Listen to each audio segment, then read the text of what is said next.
Folks, welcome back. My name is Rudy. You're watching Alpha Investments. Today we have I know, seriously, a Pokemon Surging Spark video update.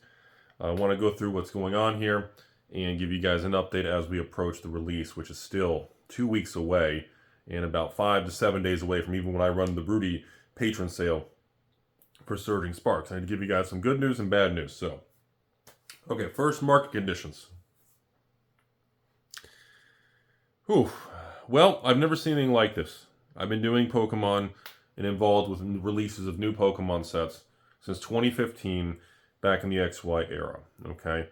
A similar time when we had something close to this level of hype that I can remember over the last 10 to 11 years is going to be Roaring Skies, XY Evolutions.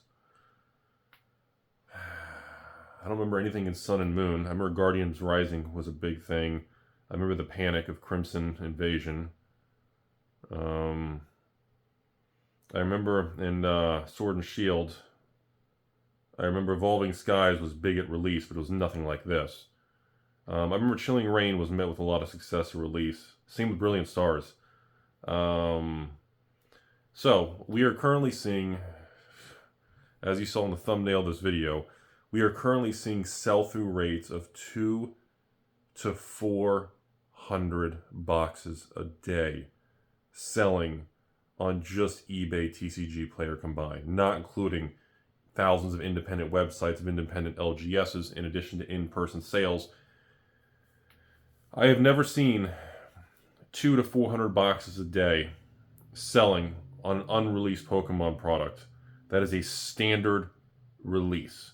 I have never seen in all the years, including Roaring Skies, Evolving Skies. Are those both Skies? I guess they are. Evolutions. I have never seen anything like this. Which is why it makes me pretty fucking uncomfortable. Because there's no way to navigate this without having a fractured market conditions where some stores, some customers, people are going to be unhappy. Okay? So, what does that mean? Well, that means right now, in the current market, I expected, as the price went from like 109 to 115 to 120s, I expected the sell-through volume to drop to maybe down to 100 boxes a day. Now when I see boxes at 135 plus tax, 150 with tax and shipping on TCG Player and eBay, I've seen some at 160s with tax selling, which is about $139.99 plus tax, or $142 plus tax. I expected prices, when we start climbing that ladder to 125, 130, 135 before taxes, I expected that to kind of ice off the market. That's usually what happens. In Magic, if a collector box comes out at 210 and pops at 250, you kind of see the buyers, everybody kind of cools off and says, well, I don't know if I want it that much. Everybody kind of readjusts their behavior. This is the first time I've seen this. We are seeing continuous upticks, staircase ups, with no reduction in demand. Incredibly concerning, incredibly risky, incredibly dangerous, and no one seems to... There's nothing icing off the demand. Okay?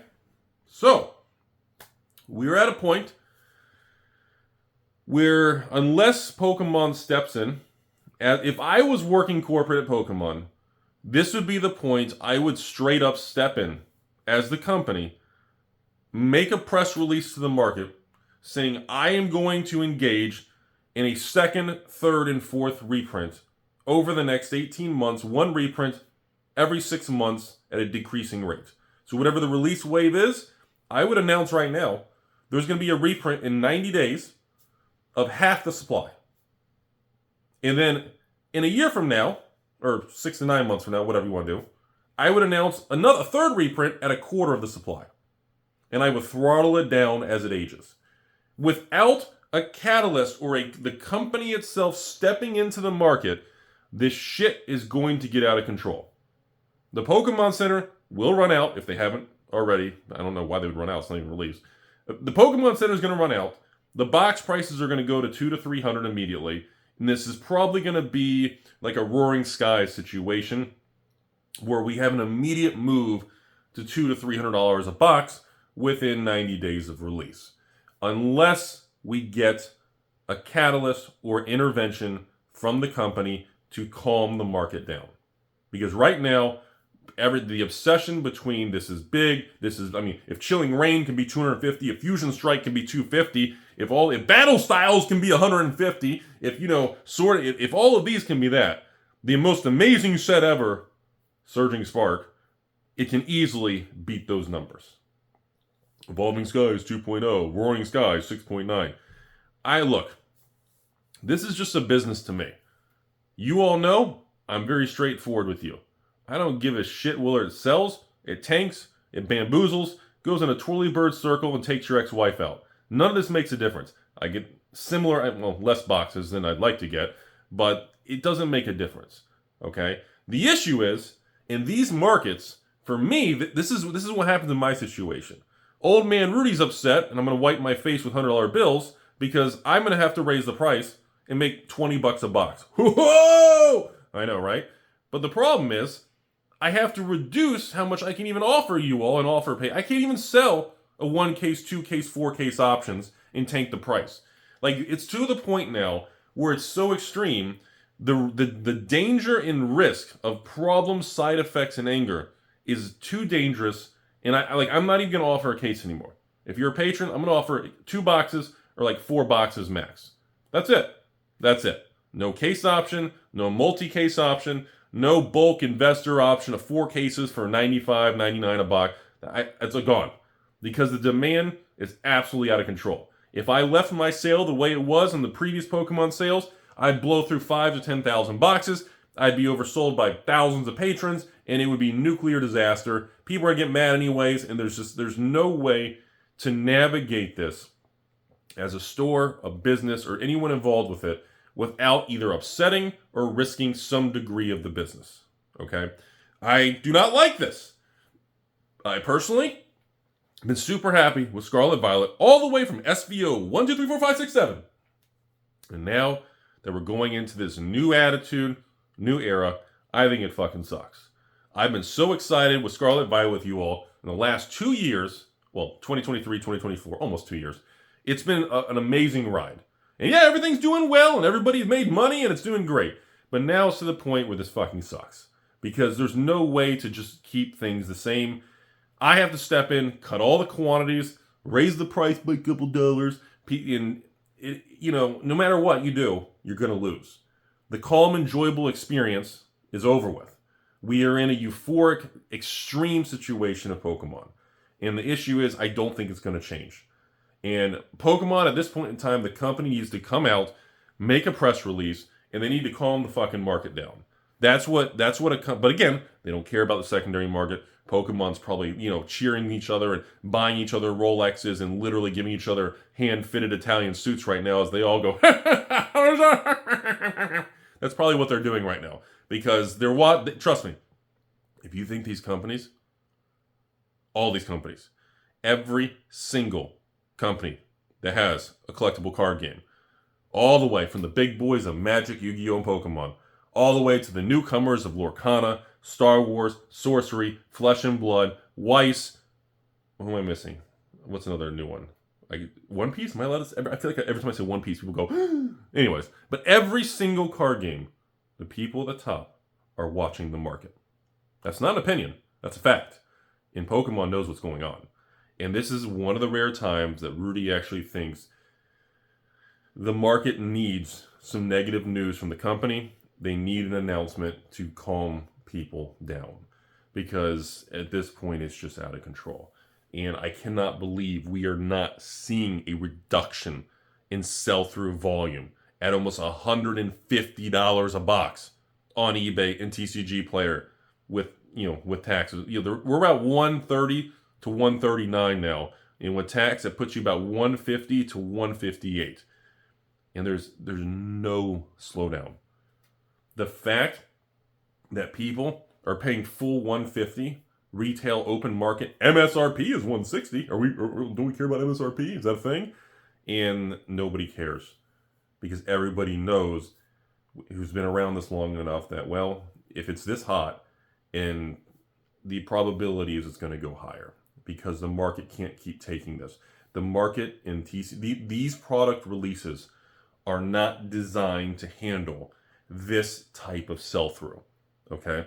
A company who makes a card game or an expansion and places it to the market with us, it is not designed. The print runs, the secondary market, the singles versus the sealed, these markets are not calculated based on the set coming out in a month, and every single day for 30 days leading up to a month, hundreds of boxes are blowing out online. That ends up being over a 30, 45-day period.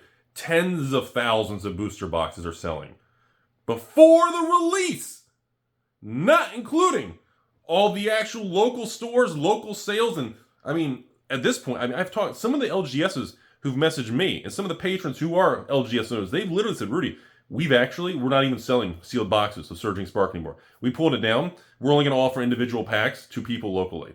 So we're literally just going to sell, I don't know, whatever the $5, $10 price per pack range. That's all they're going to do. Like, when you start to see that kind of shift, it tells you that everybody's aware. There's no, well, I went to my grandmother's basement and I went up to the attic and my loss is your gain. I didn't change the price yet. There's none of that dumb shit. Those are all scams. It's 2024. Everybody has a supercomputer in their pants, not including their balls. We're talking about phones. Come on, people. And everybody can price check. Everybody knows what things are worth. Everybody's aware of the situation. So that's what's happening. Okay? I'm forced to offer less quantity to patrons. I have to cut to 2 to 4 boxes instead of 6, 12, 18, 24. And even then, I bet I run out in 30 minutes because it's just too much right now. It's too much. And the other thing that sucks is when we do get the reprints and print runs of whatever this stuff is in 2025, restocks and reprints in Pokemon are so low, and distributors, they rail us. Every single reprint restock in Pokemon history is priced at a higher point. So it takes the floor. If a store is going to pay $90 to $100 for a Pokemon box, okay? Let's say you order a little, you're a small store, and you pay the full $100 a box wholesale for Pokemon, okay? And right now, they're pushing towards $150, okay? Well, when the restock or reprint happens in Q1 of 2025, let's make some shit up, okay? Well, distributors are like, hey, we got some more. If you want some boxes, it's going to be $130. Because they're going to go online, and they're going to see the secondary markets at $160, $170, and then they're going to raise the price of stores to $120s, $130s. And then when that happens, all you're doing is taking the safety net, taking the floor price of the product, and you're raising it even higher. So that's the issue with this stuff. There is no real way to calm it, to ice it. We can try to slow it down. We can try to have the company come out and say, hey, we got multiple reprints, this, and this. Each one will be smaller and smaller. We can try. That's what they do with Evolving Skies. Each reprint was smaller than the last. And guess what? We had it with the last reprint of Sword and Shield was Lost Origins and Silver Tempest. And they were nowhere near the size of the original Silver Tempest and Lost Origins releases. I know, because I ran the original sales of Lost Origins Silver Tempest to patrons, sold thousands of boxes, but again, with all Pokemon sets that are not in a crazy market, they never sell out, and I just keep the rest. Then the reprint comes along, and it's, well, instead of thousands of boxes, Rudy, here's 90. And I'm still grateful to get 90, but instead of paying, whatever, 90, 95, 94, depending where it is, what distributor, instead of paying X amount of dollars per box, then it gets a 20, 30% surcharge. Well, Lost Origins is $150 a box, so Rudy, how about $120 this time? And then, of course, it comes out, everybody dumps the restock, goes from $150, drops to $130, and everyone's, again, upset, doesn't buy it. And then, this is how it is. But I wanted to be very straightforward. I want to give you guys an update. The biggest problem right now with Surging Spark is we're not seeing the demand taper off. As pricing moves up, in economics, you have the supply and demand, elasticity curves, efficient frontiers, all these college-educated words and dumb shit you're supposed to do when you wear your fitted suit and you're trying to sell people shit, right? The reality is, as pricing ticks up, the reason the market in supply and demand, when they battle and swing their tether balls and touch tips together, we're talking about swords, what the hell's wrong with you all? When they swing their swords together and supply and demand cling and clack and sparks hit, if there's too much demand and the supply keeps getting pushed down, the price needs to go up to make demand taper off. Well, price is going up, and demand is still pounding with the tip of that sword right across your face. And your stepsister keeps coming back and she's smiling. And we cannot seem to get the demand to calm. This is just, this is not a buyout. It's not manipulation. It's not literally Rudy showing up to give you a new washer and dryer and you're not home. The issue is the demand is too strong. And until we see demand back away, the price will keep rising. Based on what I'm seeing right now, unless we get intervention from Pokemon, we get demand tapering off and sell-through rate drops, these boxes are going to go to 150 plus and probably push to 200 plus very, very quickly. Okay, the only thing we can do to stop it is if Pokemon intervenes. The Pokemon Center has 50,000 boxes to keep the market at MSRP, which even then, aren't the MSRP is what? Wait a minute, MSRP of Pokemon's 160 now, right? If Pokemon's 160, hold on. If Pokemon's 160 MSRP on the Pokemon Center, and you pay tax, that's like 175 a box, right? So to me, that's really where the line in the sand is. You're not going to have any resistance as long as the Pokemon Center has the boxes in stock and people can get them at MSRP plus tax, free shipping, whatever it is. That's going to kind of put that's going to kind of put some poles and hold it in place, but that number is still very, very high. And these boxes, it's just, we need to see an adjustment or a pullback in demand. That's all it is. The pricing is irrelevant. When don't go online, Rudy, searching Sparks up $2 more. You need to be checking the daily demand. Until we see a 5 to 7 day rolling average of demand declines, we will not see any reduction in price. Okay? Until we see a TCG player, if you don't even want to track and add things up on spreadsheets and be, a Timmy in the basement with a red stapler, just go on TCG player, look at their little graph, hit the 30-day, 1 month, look at it, and as long as those lines of sell-through volume remain, like the 5-day rolling average remains about the same, the prices are going to go higher. Okay, that's all it is. Okay, that's really all you need to pay attention to. That constant pounding in the face with that demand is going to keep prices constantly going up. The prices are going to go up every week until the sell-through rate drops. That's it. That's all I got. Fuck, good luck.